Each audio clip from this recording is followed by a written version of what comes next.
afternoon. Thank you all so much for being here. I'm thrilled to introduce our speaker today, Erin Zakis from Sundara. She's originally from Massachusetts, graduated from the School of Public Policy in 2010, and we're so thrilled to have you, so thank you so much. Thank you. Thank you so much for having me. Can you all hear me, by the way? Okay, sweet. If you can't, please interrupt me because there's nothing I hate more than people that talk really quietly, so I'm trying not to be one of those this time around. So I know you are given a live view of my Facebook page right now, and you're probably thinking, what's going on here? So we're not going to be Facebooking the entire time, but I wanted to start out with a quick video that kind of shows you a peek inside one of our countries and what we're doing there. Let me just make sure the sound is on. Yeah, cool. Hopefully this isn't too loud.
You don't have to share that video, you just have to watch it with me.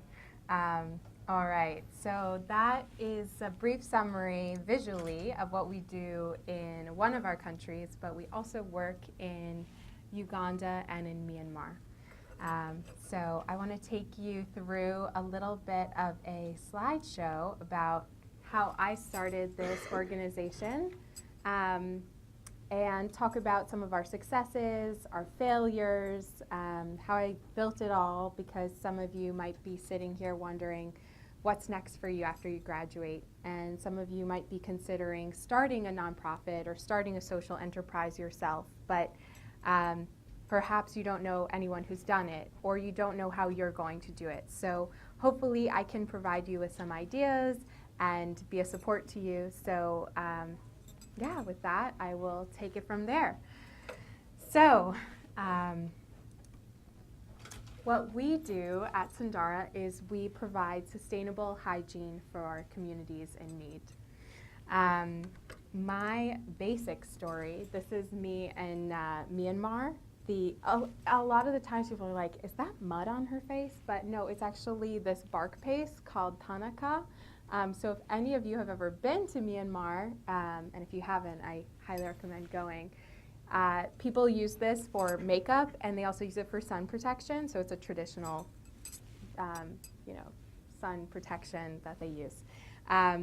So my story is that I graduated from Michigan from the Ford School in 2010, and I had no idea what I was going to do.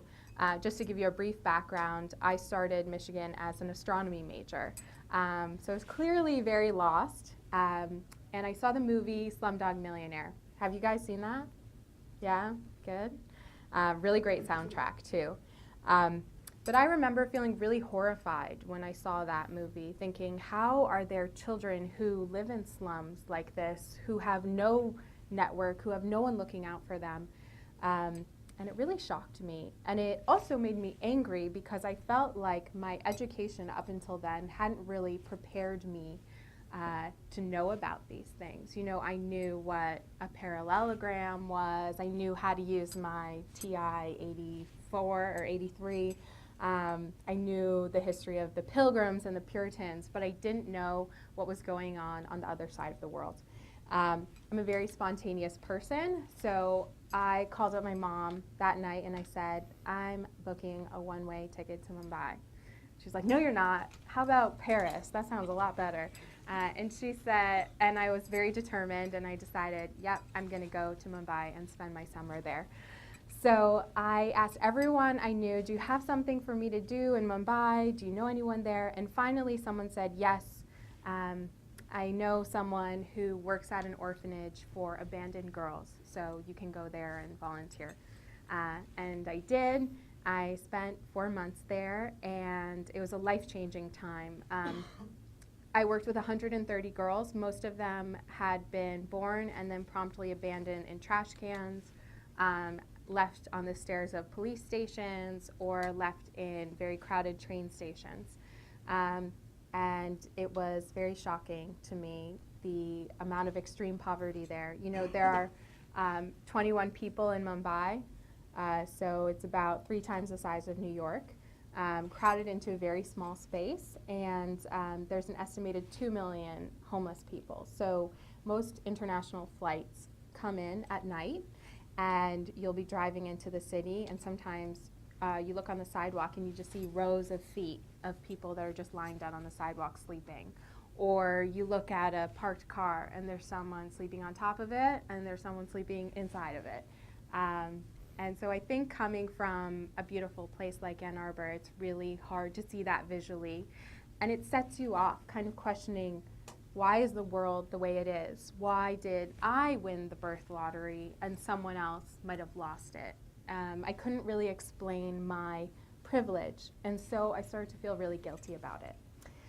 So I graduated from the Ford School in 2010, and I accepted a job in Thailand. So I was working with victims of child sex trafficking. We did legal advocacy and we did rehabilitation work. And one day I'm on the border of Thailand and Myanmar working with refugees, and I'm always going into schools, and in my bag, what do I always carry? Purell, of course, because I'm a germaphobe, and it's important to me after I go to the bathroom, if there's no hand washing facilities, to just put on a lot of Purell. So one day I ran out of Purell, and I was really upset, and there were sinks, but there was no soap. And so I brought a bunch of kids next to me, and I said, where is your soap? And they kind of looked at me just totally dumbfounded. And then I asked my translator, am I not saying it right? And he's like, no, you're saying it right. Okay, where is your soap? And like trying to pantomime something, but really just blank stares. So I said, maybe they're just not understanding it. Maybe they have a different form of soap. So I brought about 100 or so bars of soap to these students. They were between 11, 12, and 13 years old. And I had this brilliant idea to lead a hand washing workshop. Well, needless to say, the kids opened the bars of soap, and some of them were scratching at it, and some of them put it on their head to balance it. And one kid tried to eat it. And that really broke my heart, to see someone who's 13, who's lived their entire life without soap, who might look at soap the way we would look at an iPhone 9. And soap is actually the most basic hygiene product in the world. You know, it was invented over 1,000 years ago by the Romans. Most people don't know this, so now this weekend when you're out, you can impress your friends with some soap facts. So basically, soap is called soap because there was a mountain near Rome, and it's called Mount Sapo. And they used to have animal sacrifices on the top of this mountain. And for those of you who might be into crafts and know how to make your own soap, you need lye and you need a fat to combine to make soap. so they were making these animal sacrifices, and lye can be made from wood ash.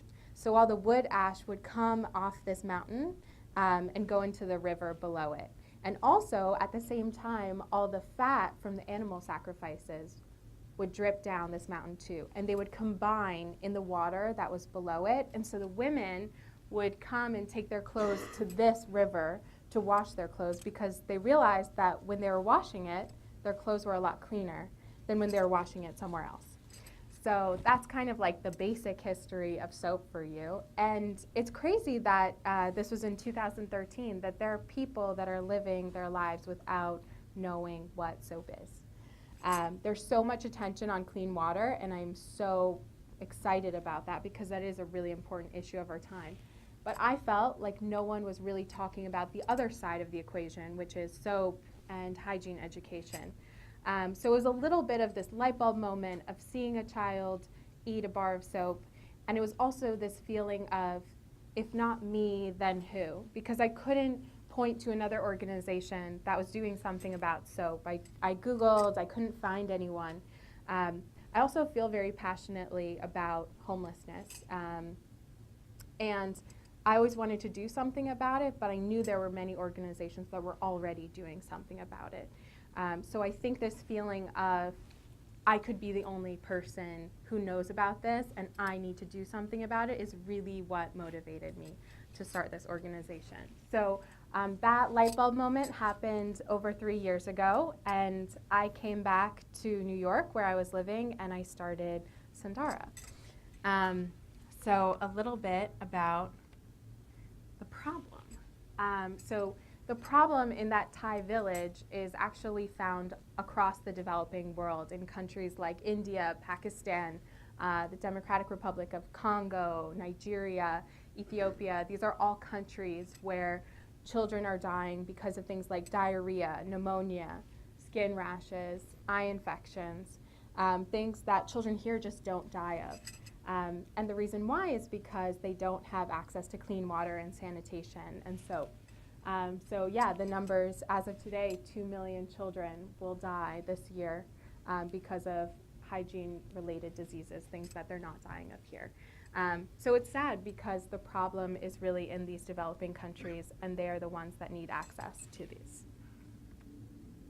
The solution is so basic. I'm not a doctor, and yeah, to my mom's dismay, I'm not a doctor. And I didn't have the attention span to do 6 more years of schooling.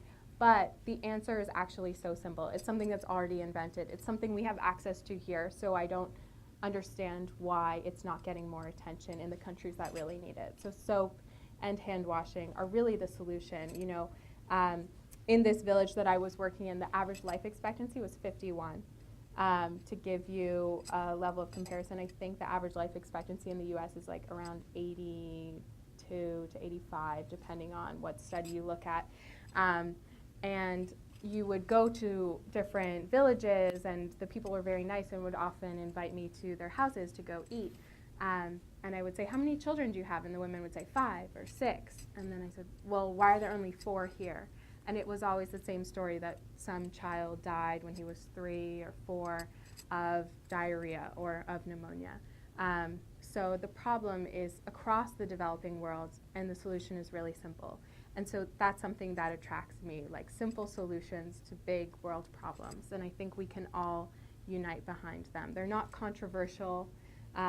It's nothing that would take a religious standpoint for or against. It's really, at the end of the day, the most basic human right in my eyes is dignity, and people need to be clean to have dignity. So yes, soap is more cost effective than vaccines, medications, or clean water initiatives alone. So there's a lot of bang for your buck when you're talking about the benefits of soap in these communities. And yes, when you wash your hands with soap, you reduce diarrhea morbidity by 44%. And at the same time, I was noticing, you know, there's over 1,000 hotels in Bangkok alone, which is pretty insane. And every year in the US alone, there's over 1 billion bars of soap that end up in landfills. So when you talk about the world as a whole, we're estimating between 3 and 4 billion bars of barely used soap that are going into landfills. So on one end of the spectrum, there's 70 million Indians who can't afford soap, to purchase soap on a regular basis. And on the other side, there's a tremendous amount of waste. So what kind of process would really work well? Recycling. So what we do, Sundara as an organization, is we set up soap recycling initiatives in India, in Uganda, and in Myanmar. So I think some of you are asking, how does one recycle soap? Like, you know, we recycle paper, we recycle plastic, we recycle metal. How do you recycle soap? So we have a short, like 1 minute or so video just to show you visually, because I couldn't bring in our soap recycling machines. All right.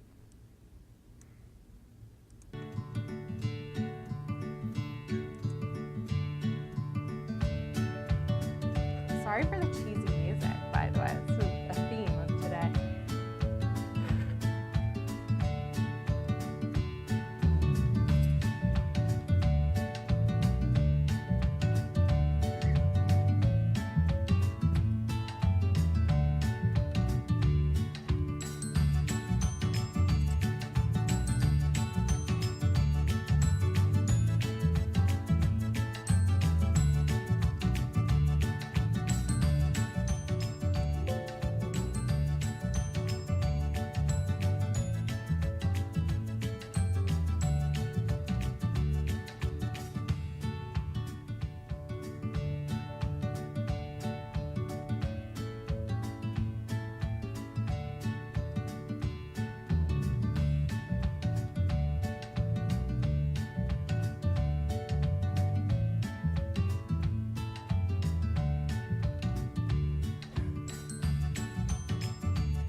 So do you feel like you have an idea of how we do it?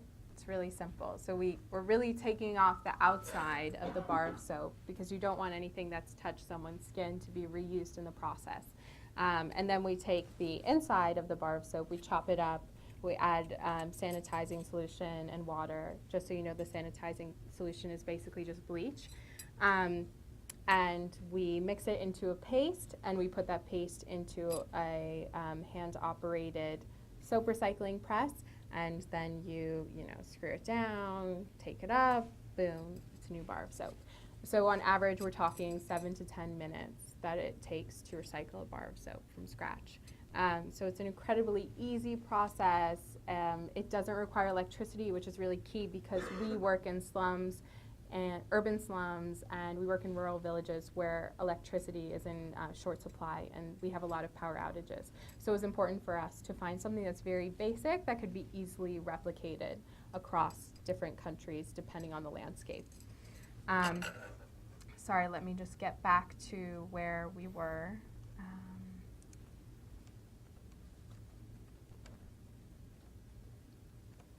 All right, yes.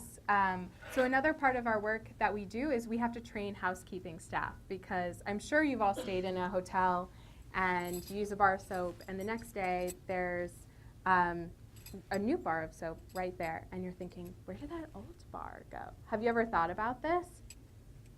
And have you ever done research or asked anyone? Yeah, it's just something we think about, and we never really think about what happens afterwards. But 90% of soap here in the US is just going straight into a landfill. So we really work with housekeeping staff and general managers to change that. So we train them to just put the soap aside in a bag, and we collect it every week or every other week. We bring it back to our soap recycling facilities. We recycle it, we reprocess it, and then we distribute it along with hand hygiene education to schools, medical clinics, orphanages, detention centers, and the like. And we train about the importance of good hand hygiene, but we also talk about things like body hygiene, menstrual hygiene, hygiene in the kitchen, hygiene around babies, So our education is very comprehensive. It doesn't just focus on hand hygiene because hand hygiene is only one part of the greater equation. Another part that is very important to me is that we provide fair wage jobs. So I started this organization because I really fell in love with the kids that I was working with. And I thought, what would be better than to have an organization that really focuses on kids? And I do love that aspect, but along the way I've really fallen in love with the women who work for us because these women are widows, they are victims of domestic abuse, some of them are disabled. For many of them, it's their first job that they've ever had. So we see how a fair wage, dignified job can basically transform a woman's life. In many of these countries, women don't have the same opportunities as men. I know here in the US, we're still making 77 cents to a dollar. But in countries like India, like Myanmar, like Uganda, uneducated women are made to stay indoors. They're meant to take care of children. They're not given the opportunity to earn anything close to what their husbands earn. So now the women who work with us are often out earning their husbands, which is actually a really interesting dynamic because we've seen time and time again that when you invest in women, the entire community benefits because what are these women spending their salaries on? They're spending it on nutritious food. They're spending it on their children's school tuitions because in many of these countries, schooling is unfortunately not free.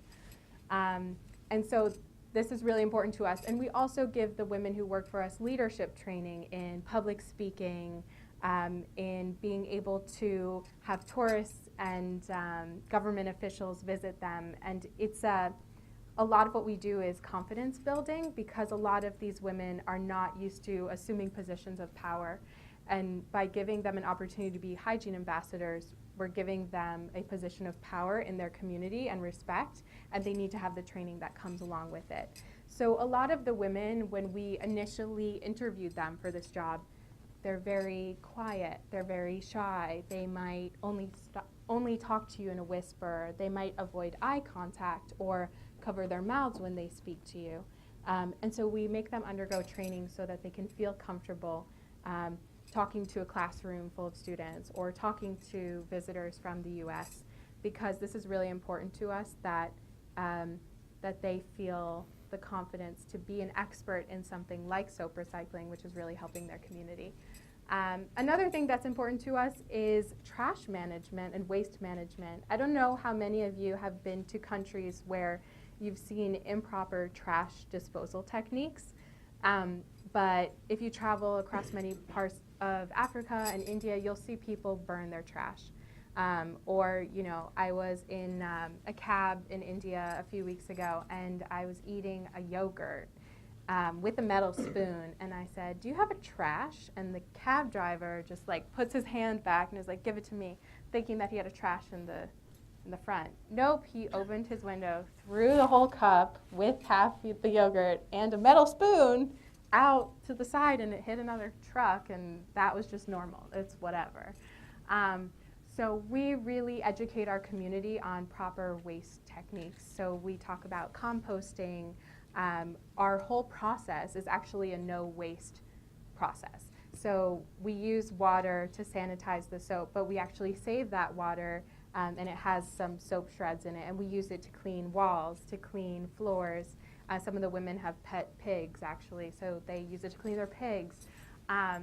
It's really important for us that we are not adding to the waste problems that are seen in so many of these countries. And another thing that's really important about what we do is that this is not just a handout, because so many studies have shown that people don't value things when they're given them for free. So we use an incentive-based model. So first of all, we accompany the soap deliveries with hygiene education. So these people aren't just getting something, not really understanding the benefits of it. But we also use it to promote good attendance in schools. So if you have over 80% attendance, you'll get a bar of soap. And we have teachers that are checking attendance, which is something that is not often done in schools. We also do things like we distribute soap at medical clinics for mothers who bring their children in for routine vaccinations. so that we can use this as a way to emphasize healthy behaviors in the community that aren't just revolving around hand hygiene. So I think some of you might be like, where do you work? We started this project in India. It was the first country we launched in Mumbai. Now we are working in Mumbai as well as villages on the Maharashtra-Gujarat border. We're also launching a project in Pune in early next year. We also work in Myanmar in 3 cities. We work in Bagan, Yangon, which is their old capital, and Mandalay. And we work in Uganda, and we are setting up a pilot for early next year in Addis Ababa in Ethiopia. We work in all these places. A lot of people have been like, how did you choose these countries? India we chose because it leads the world with preventable hygiene-related deaths and disease. So the problem is actually the greatest numbers-wise there. Myanmar we chose because it's the second poorest country in Asia, and it has the lowest government spending in the world on a healthcare system. So there's no such thing as emergency medical services there. The hospitals are in shambles. So it's really important for us to invest in that country's basic public health. We also chose Uganda because it's in the top 3 countries in Africa with preventable hygiene-related diseases. But it's also stable enough to work in. You know, the country that leads Africa is Democratic Republic of Congo, and the country that is after that, so 1 and 2, is Nigeria. And those are very hard to work in as an American female, to be honest with you. So when we are selecting places, we choose them based on need, but also based on safety. Because I can't be having a security guard wherever I travel. I mean, that would be nice, but also restrictive. So we have withheld starting in places like that. And we are also working in Ethiopia. I spent a lot of time there this summer. Have any of you been to Ethiopia? No? Okay. It's an incredible country. There's 100 million people there. We're like, what? Really? But only 4 million of them live in the city, so most of the population is actually very rural and agrarian. They have one of the highest numbers of orphans because of a famine there in the 90s, and also AIDS hit very hard there. So we are trying to work with single mothers and create more of a business model through our concept. So right now, how we work is we are a fee-for-service model. So we work with hotels and we charge them to work with us because these hotels have large budgets. We're talking about like Hilton, Hyatt, Marriott. And so that money goes to paying the women's salaries, rent, overhead costs, things like that. But in Ethiopia, we're piloting more of a self-sustaining business model where these women form self-help groups of other women because they work well in groups there. And they are selling the soap to the community, and they can also sell the soap to nonprofits, to expat groups, to restaurants. So it's more of a business model, and we're training them with business skills at the same time.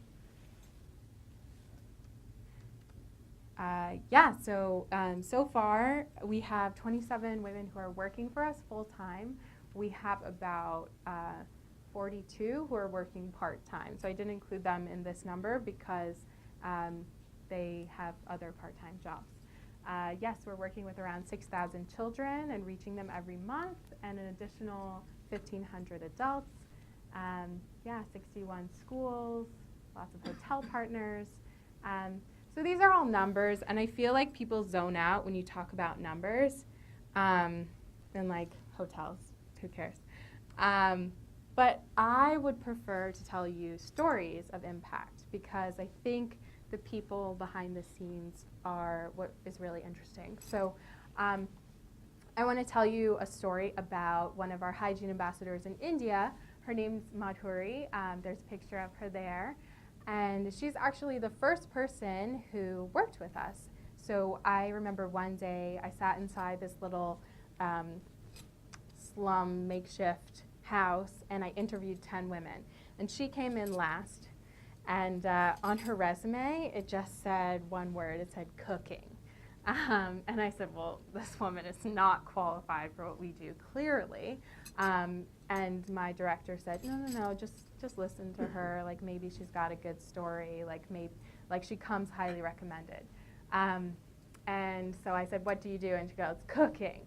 And I was like, okay, like you cook for yourself? But actually, a common job is to go from house to house and almost be like a sous chef, if you will, to women that are cooking for their families. So this was her job.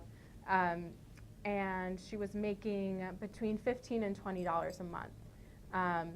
So that's a really small amount. I think we can all agree about that. And yes, even though things are a lot cheaper in India, you're not living large on that amount per month. And so we took a risk on her, and we hired her. And she showed up to work early. And I think we were just talking about how in India people, how we have Michigan time here. Okay, India Standard Time is like, 2-3 hours late at times. And so she came 2 hours early every day, and she would clean the workshop, and she just gave it her all. And I got to find out a little bit about her backstory, which is that she is from an uneducated family. Her father had a stroke and was paralyzed, and then promptly thereafter died. And her mother had multiple sclerosis, so she had never worked. And she's also, by the way, 38. And unmarried. And so to be in India of that age and be unmarried is very hard, especially when you're talking about in a slum community. So she was really dedicated to working, and felt that she couldn't find a job in a mall. She couldn't find a job even as a servant sometimes because she really didn't have the skills, but we were willing to take a risk on her. And last year we promoted her to be the manager of our workshop, which is amazing. So she got a raise. She got interviewed by some Indian press outlets. The U.S. Embassy came and visited her and gave her an award. So that was really amazing. And I'm actually going back to India in a few months because she's getting married now, which is incredible. She's going to be 39 and getting married. And I know that sounds like a normal age to get married here, but it's not in India. And she was very excited, and she felt that she finally had the confidence to get married. And she had the confidence because she was taking care of herself. She was taking care of her mother. And that's something before that only her father could have done. I also wanted to read you a story about one of our hygiene ambassadors in Uganda, who has a slightly different story. It's kind of a long story, so I'm just going to skip around. But I'll pull up her picture so you have an idea of what she looks like.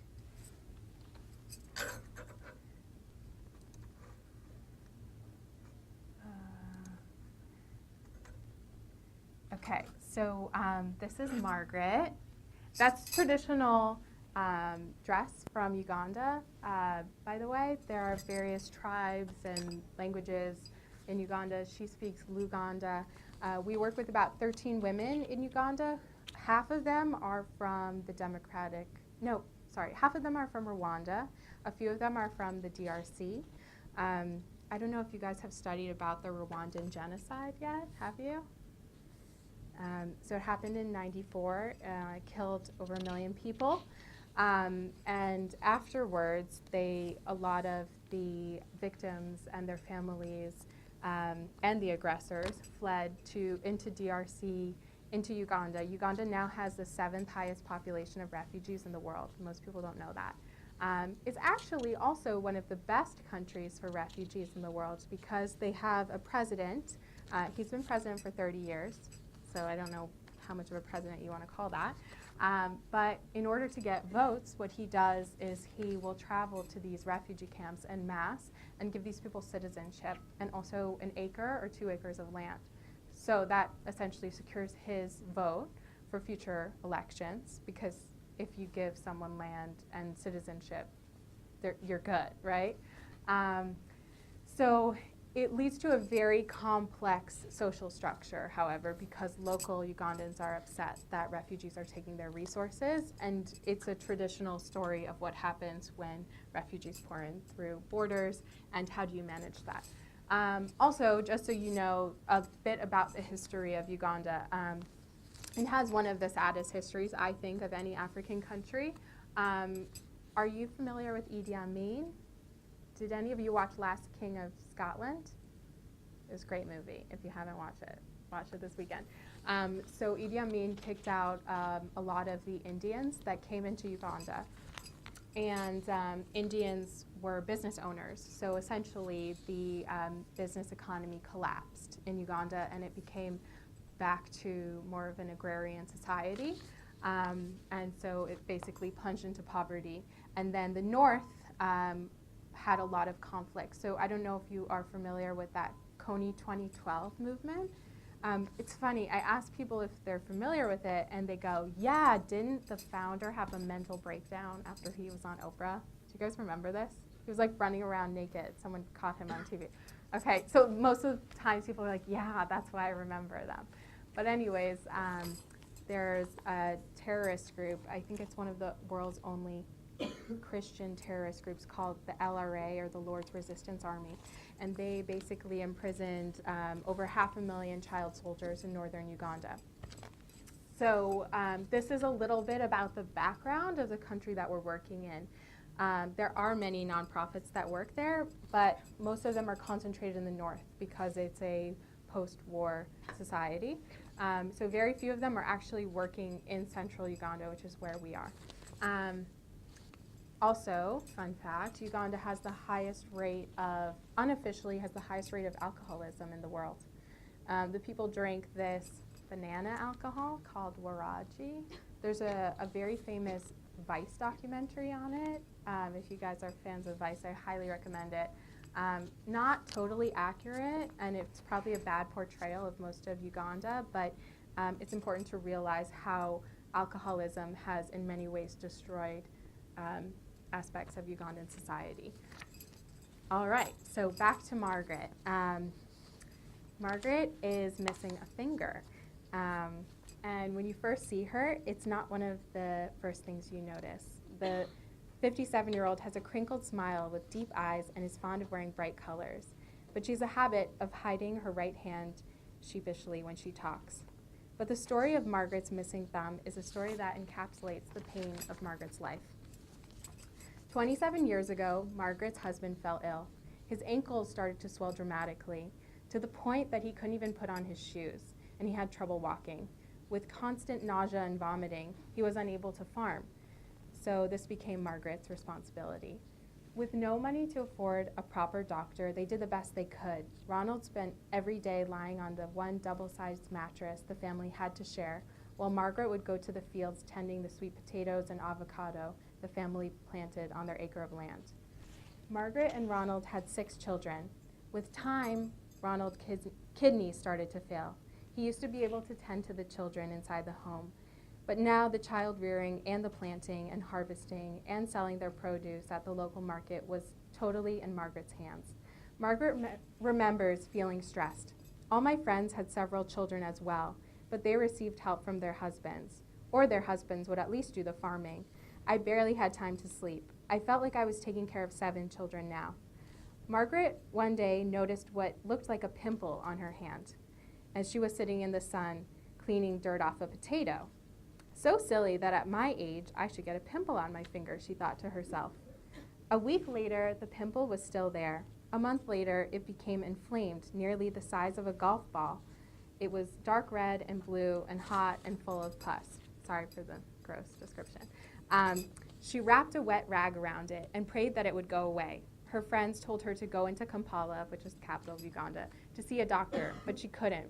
Ronald was dying. Her 6 children needed her. She couldn't find a friend to watch over her children for an overnight trip into the city. Ronald died 8 months after the boil appeared on Margaret's hand. His liver was damaged because of his affinity for alcohol, which only ended up accelerating his kidney failure. Margaret herself dug the grave with one hand. 6 children to raise, and the youngest was just 4 years old, all on her own. Her neighbors came by as she was digging the grave to offer her sympathy and produce from their fields. One woman offered to take care of her children while she went to Kampala to tell Ronald's relatives he had died. She took the remaining shillings that they had saved together before they were told how expensive treatment was and sealed it away in her pocket, hoping it was enough to cover the medicine for her thumb. After spending time with Ronald's family, Margaret found her way to a small clinic in Kampala. "Your finger is so infected," the young doctor scolded her. "Why did you not get treatment earlier? Maybe we could have saved it." But it was no use explaining her daily life for the past year to this doctor. He wouldn't understand. Margaret burst into tears. It was the first time she had cried in over a year since she realized her husband's illness was fatal. "We either have to amputate her finger now, or the infection will spread, and you'll come back to me in a few months, and I'll have to amputate your whole hand," he said. Both options felt terrible. She panicked. She lost her husband, and now she would lose her finger. The doctor amputated her finger that night without sterilization or anesthesia. She howled and screamed. She let out the pain and stress and frustration and anger that she'd felt in the last year. Most of all, the sadness. Yes, sadness was what she felt. She never imagined that her life would be this way. She walked the 10-hour journey back to her village. She cried. She screamed. She didn't care if anyone would think she was crazy. I spoke to Margaret last month. Margaret is Sundara's oldest employee in Uganda. She cares for 2 of her children now and all 7 of her grandchildren in a house that she has built herself out of cow dung, sticks, and mud. I told her that she should be retired by now. She has no idea what the term retire means, and I feel foolish for explaining the concept. "I'm always going to take care of someone," she laughs. Sadly, this is the reality for most women in Uganda. She points to her finger. "Besides, look at this thing." Yet, where others see pity and sympathy, Sundara sees opportunity and hope.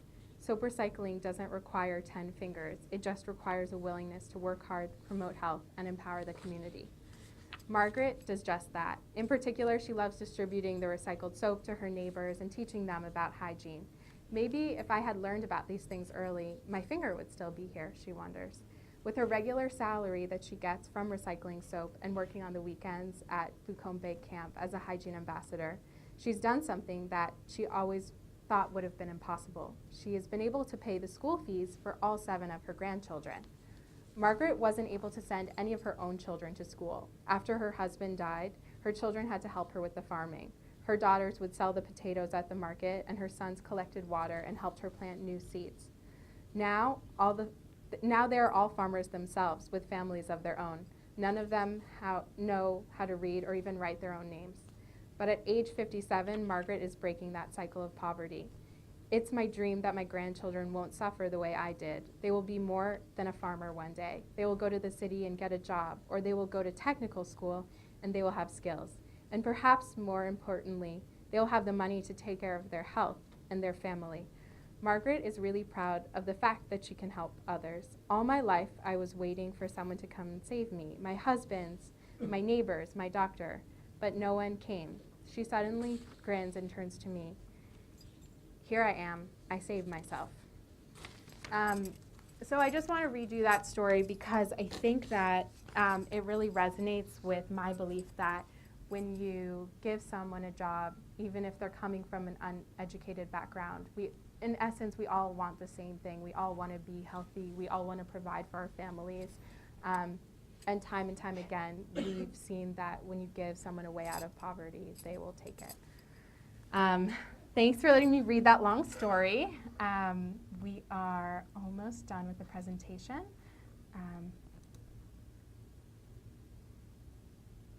Sorry.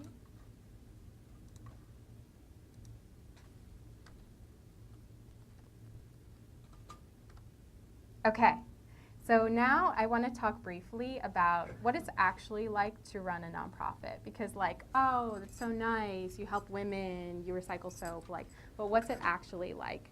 And I think the truth is that it's really difficult.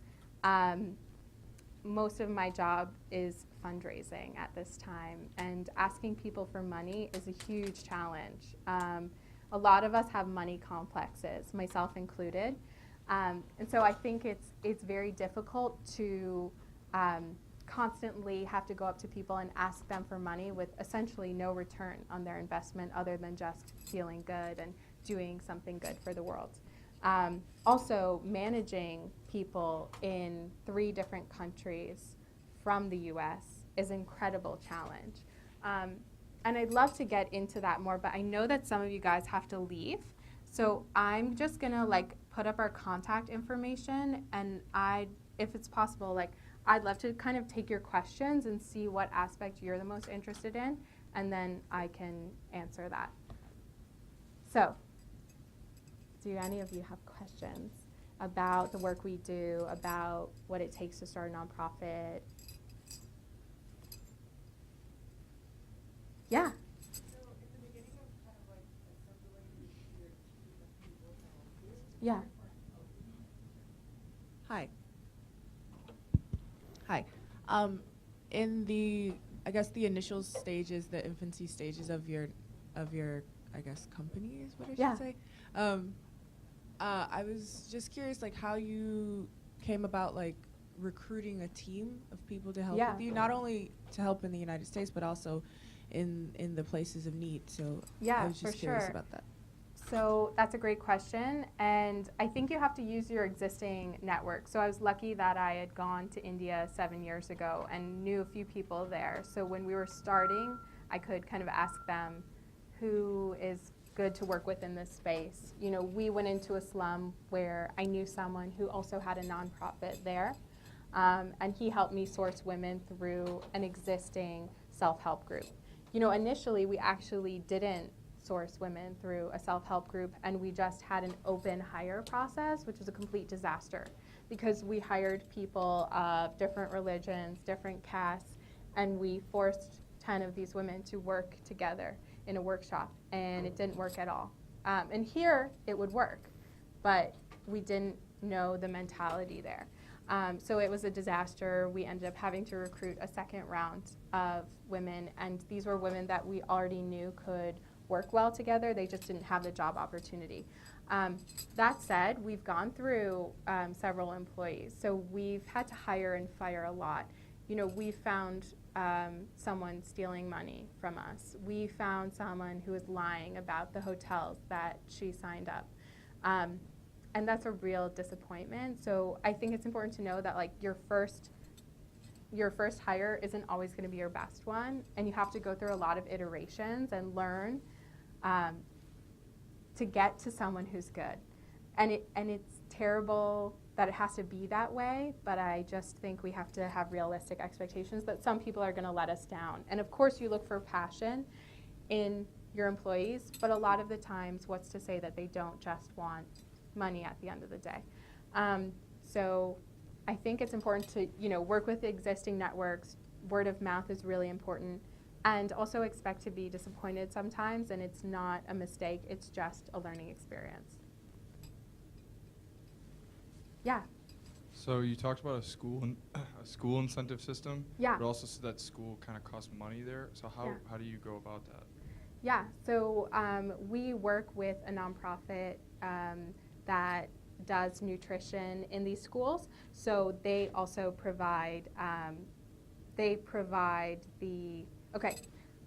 Let me just break it down. So school doesn't necessarily cost money, but what does cost money are uniforms, which you have to buy. So we work with nonprofits in all of these countries who provide the uniforms so that the kids can go to school. In terms of the school costing money, it will be anywhere between $5 and $7 a month when there is a charge for it.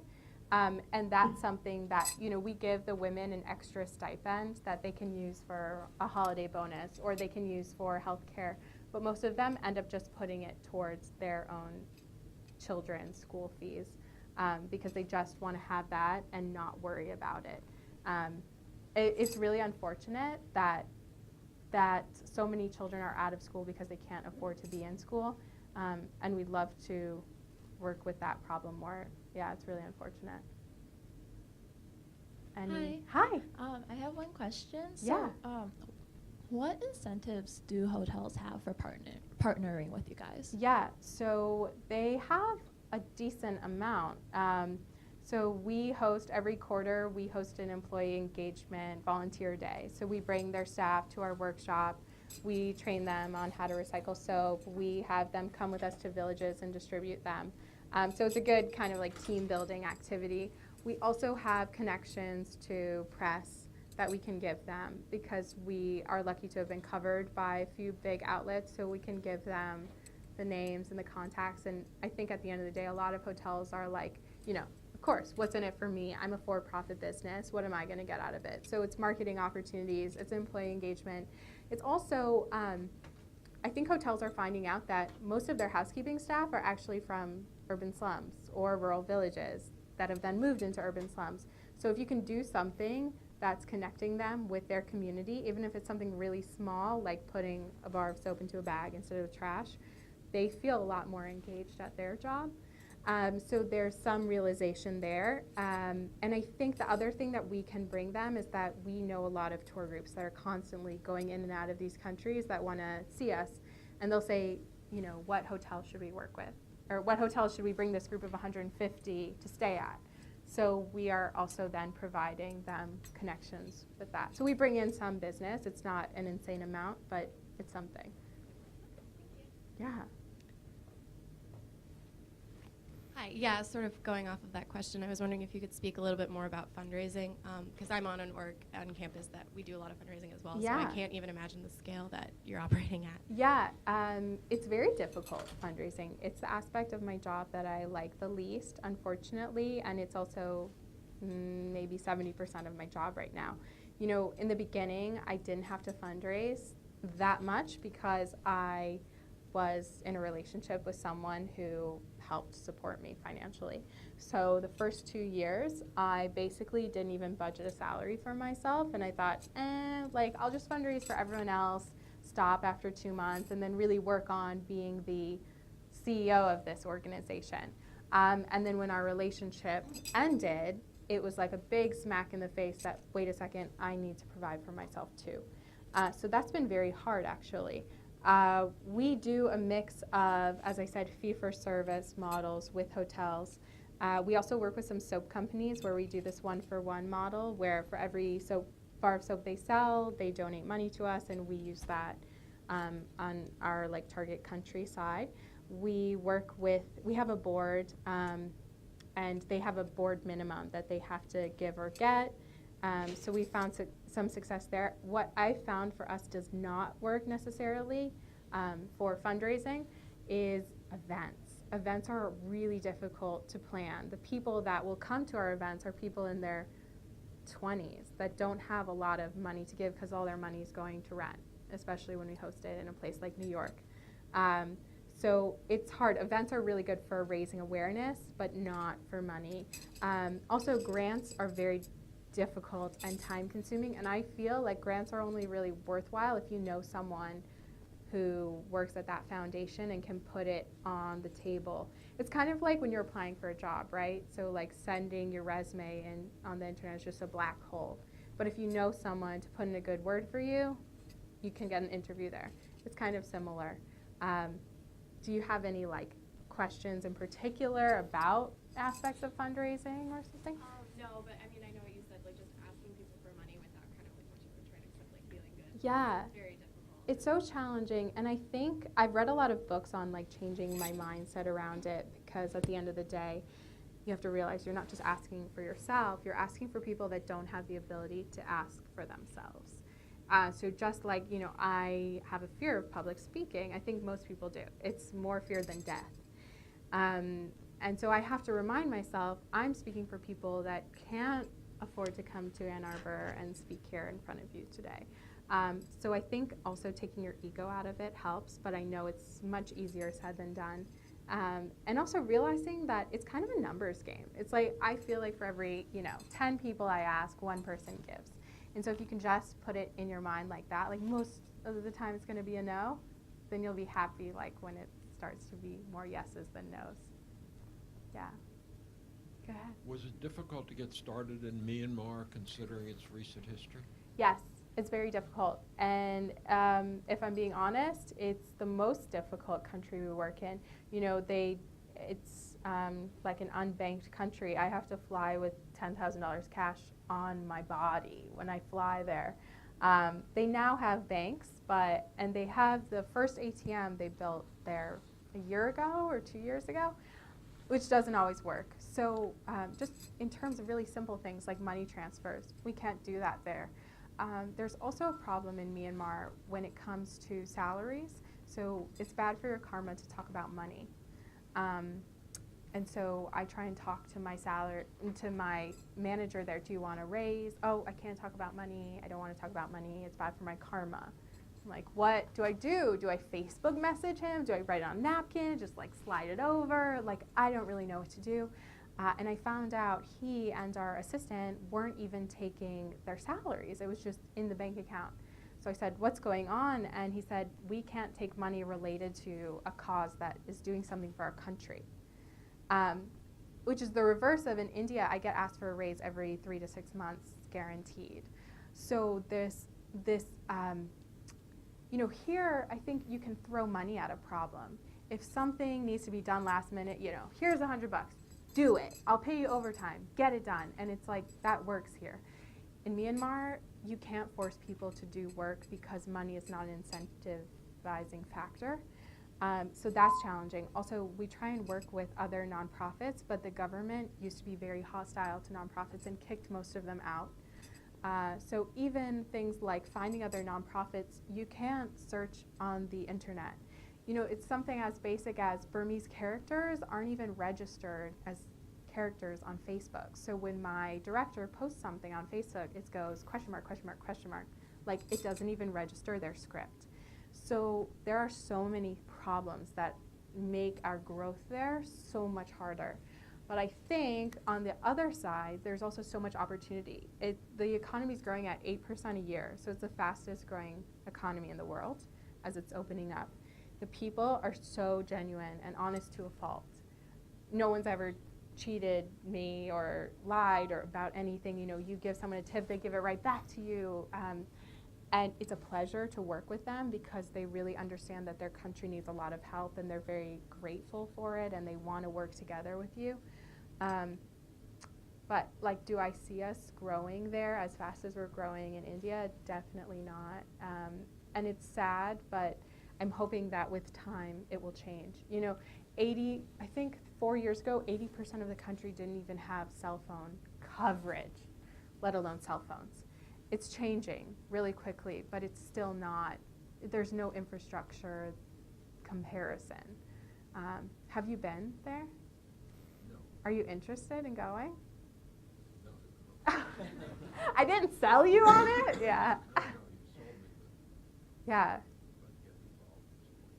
Yeah, it's a fascinating place. It's my favorite place in the world, actually, because there's no commercialism, there's no advertising. I mean, I think now they're advertising like tea mixes and concrete, like cement, but people don't have this body dysmorphia that we have in the West about, like, I need to be skinny and look like a Victoria's Secret model and, like, drive a fancy car, because when they have money, they will spend it on gold sheets and go to a pagoda and put it on the Buddha from the day of the week they were born. They're very devout people. It's the second poorest country in Asia, and yet there's no homelessness, there's no begging.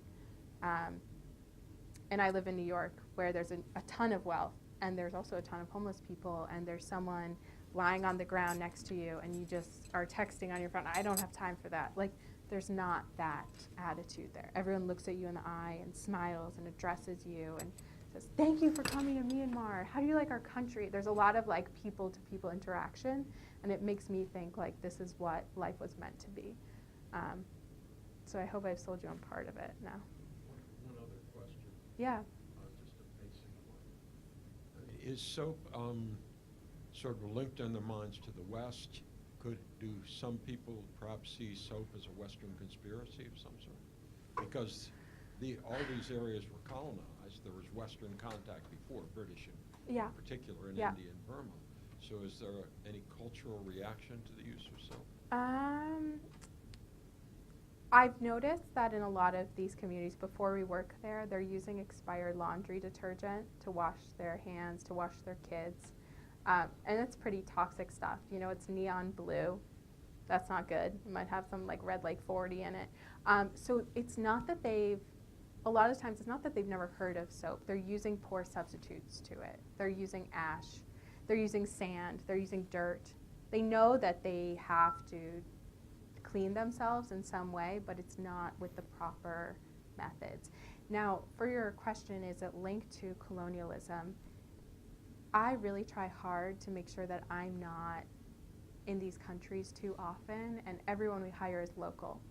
And that's really important to me because I don't want this to be, the white girl going into India telling people clean themselves. It's very much a locally led initiative. And I'm just behind it, funding it, looking over what's going well, what's not. But we are very open to working with local partners, changing our education to be more sensitive.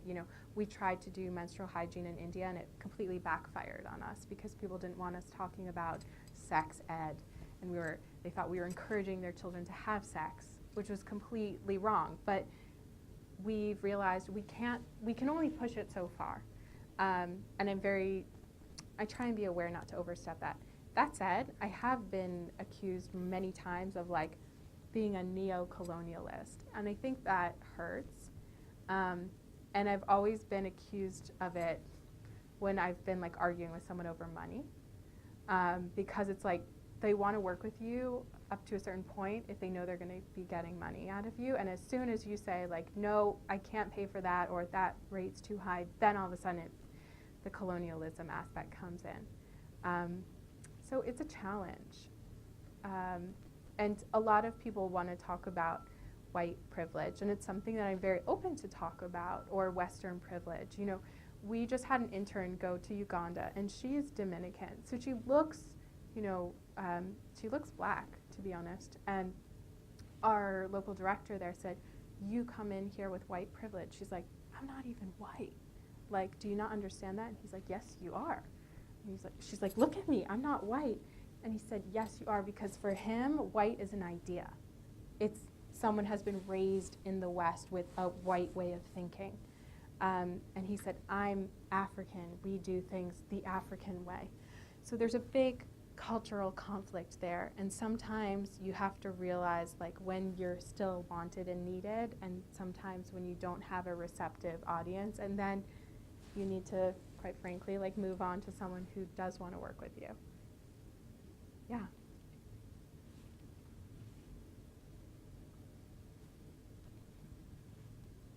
Actually, to kind of speak to that problem of privilege and systemic things around the world, I was thinking about Sundara and how you might see certain criticisms coming your way, including how privilege might inform the way this organization works, Sure. and how have you addressed that? And also in thinking about how soap in itself requires water and certain other things that might not be present in certain developing nations, and also the empowerment of local communities by not just bringing waste from, or it's not waste, but in a sense stuff from hotels in the West coming to a developing country like this. And I'm Southeast Asian myself. Yeah. And I'm thinking about why aren't we developing solutions with the community instead of giving them something that hotels find it businessly incentive to be nice to be doing this, you know what I mean? Yeah. So wait, I think you had 3 questions, right? Okay, the first one was about, just remind me, sorry. Or can we do the questions one at a time? Yeah. Okay, so the first question was about privilege. Yes, about thinking about privilege and how that might come under criticism and how it directs your focus and what you have done to respond to this. Yeah. Yeah, and then, So I think privilege is definitely there because I think that in traveling to a lot of these countries, I realize, in essence, how privileged I am to be able to live in this country and have basic health resources.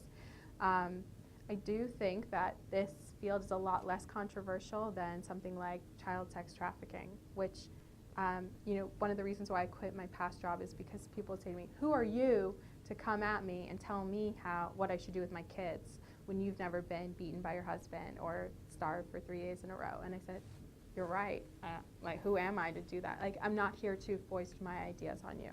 But I do think something that's universal is clean hands, basic hygiene, soap, water. These are things that everyone should have access to. Whether they want to use it or not is up to them. But they need to have the resources and the education. It's kind of like, I see it as the most basic level of health. And in terms of like how I respond to things about privilege, I think I would say at least I'm here trying to make somewhat of a difference. It's so easy to sometimes sit there and be like, well, she did this wrong or she didn't do that right. And it's so easy to like sit behind a computer screen and like write mean things about people. But at the end of the day, like, what are they doing? Do they have a different idea? Great, go do it. You know, like I was talking with a friend about Charity Water, which is a big water organization. And internally, I had all these critiques about how they work and their emphasis on marketing and their numbers maybe not aligning to where the problem actually is. But then I thought to myself, who am I to trash this guy, Scott Harrison, because he's actually going out there doing something about it, which is more than I'm doing. Leading to your second question of water. So we try and work with water organizations in every community that we work in because, yeah, soap and water do go hand in hand. We are not working in water restricted areas. That is worth saying. We did work with one in Uganda, and we brought in an organization called Global Drink Tap to build a well and install water filters because we realized it was a need in this community. And we see ourselves going back to it, but they actually like weren't ready for us yet. So oftentimes you think like, oh, everyone needs soap, but actually there are communities that aren't ready for it because they don't have water. And when a community doesn't have water, they can't have anything. You know, they can't have schools, they can't have clinics. People have to go, they spend 4 to 6 hours a day collecting that water. So we try and make sure that they're a certain level before we go and work with them. So we try and do needs assessments. Actually, sorry, not to interrupt you, but I had another thought about how the problems that were mentioned about having alcoholism as a problem. Yeah. But that is also a colonial remnant, in a sense. And I think we can't disconnect from the real impacts of history and colonialism that are not just in the past, but they do affect the present and how we look at our solutions. So I mean, I would really appreciate if, and I think maybe you already do this, but if Sundara and other organizations in general don't separate the past from the present as just a conflict or a cultural difference, but an actual thing that needs to be worked through and with the community instead of Can you like expand more about like how you want to see that? Yeah, I could definitely like talk to you more about this after this, but yeah, for sure. Yeah. Because like I do want to hear critiques of our work, and we are still a young organization, so we are willing to change our mold, our model as we see it works best. And also our model is different in each of the 3 countries because we've realized that what works in one isn't going to work in another. So for example, in Uganda, women have come up to us and said, we really want to learn how to make soap from scratch. Cool. So we taught them how to do that, and they do that, and they sell soap on the side. But in essence, we're a soap recycling organization. So we can't change our mission statement all of a sudden to be like, and we also train women to make soap, and we also do clean water projects, and it gets really confusing. So we're happy to do these things on the side as the community comes to us and say, we need to do it. And if we can't provide it, we'll try and bring in another NGO that can do that. Yeah. So would there be opportunities to work with your organization? Huh?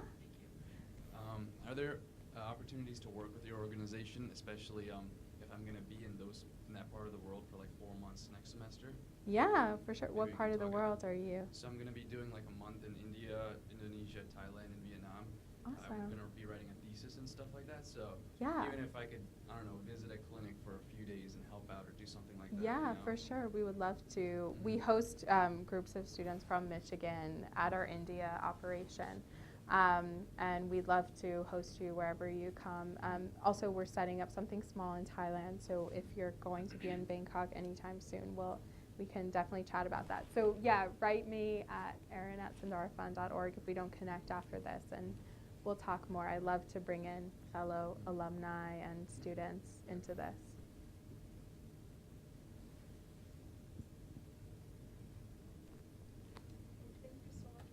Yeah, thank you for having me.